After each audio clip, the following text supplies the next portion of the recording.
இப்போ கூழ் வடகம் காய்ச்ச போகிறோம். கூழ் வடகம் காய்ச்சறதுக்கு தண்ணி அடுப்பில் கொதிக்க வச்சுருக்கோம்.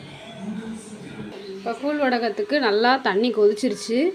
இப்போ மாவு அரிசியில் தண்ணியில் கரைச்சி வச்சுருக்க மாவை தூக்கி ஊற்ற போகிறோம். இப்போ நான் அரிசியை வந்து ஊற வச்சு நைட்டே ஆட்டியாச்சு. இதை கரைச்சி வச்சுருக்கேன். இதை அப்படியே இதில் ஊற்றி கிண்ட போகிறேன். அப்படியே நான் கொஞ்சம் கொஞ்சமாக இதை ஊற்றி கிண்ட போகிறேன். ஊற்றியாச்சு. நான் அடுப்பை தூக்கி கீழே வச்சுருக்கேன். மேலே வச்சு நல்லா கிண்ட முடியாது, நிறையா வந்துடும். அதனால் அடுப்பை கீழே வச்சு கீழே உட்காந்து நான் கிண்டுறேன்.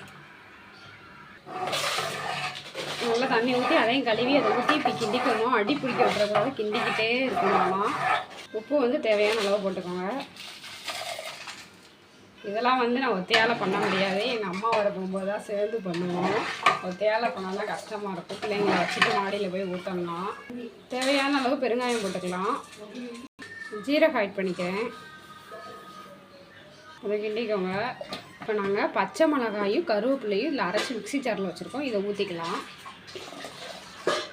எல்லாம் சேர்த்தாச்சு. இனிமேல் பிடிக்க விட்டுறக்கூடாது. நம்ம கை விடாமல் கிண்டணும். நம்ம கிண்டுற கையில் திறமை தான் இருக்குது.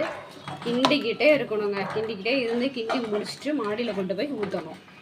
ஒரு நேரம் கரண்ட்டு போயிருந்துச்சு. அதனால் இன்வெர்ட்டரில் கரண்ட்டு லைட்டாக தான் தெரிஞ்சுது. அதனால தான் உங்களுக்கு கொஞ்சம் இதாக தெரிஞ்சு இப்போ கொஞ்சம் ஃப்ரைட்டாக தெரியுது. வெயில் காலத்தில் மட்டும்தாங்க இதெல்லாம் செய்ய முடியும். மழை காலத்துலலாம் எதுவுமே பண்ண முடியாது. வெயில் அடிக்கிற நேரத்தில் பண்ணால் மட்டும்தான் ஒரே நல்லா நமக்கு காஞ்ச வடகமாக கையில் கிடைக்கும். அவ்வளோதான், ரெடி ஆயிடுச்சு. இனிமேல் நம்ம மேலே காட்டன் சேலை எடுத்து விரித்து மாடியில் போய் வச்சு ஊற்றிட வேண்டியதுதான்.